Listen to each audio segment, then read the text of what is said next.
Good morning guys.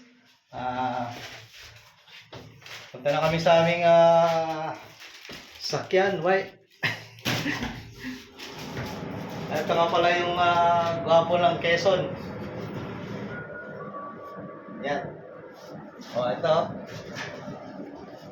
Tahimik lang yan. Pero pag nagsalita yan, sigurado, tatawaan kayo.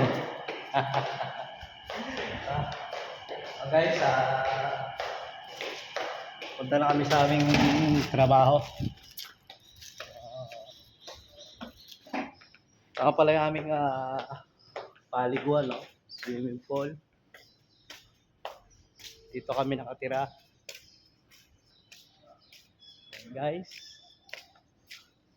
Magandang panahon ngayon.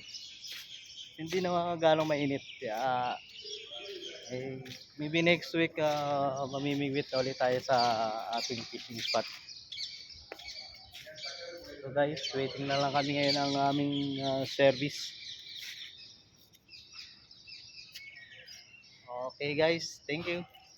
Bye bye.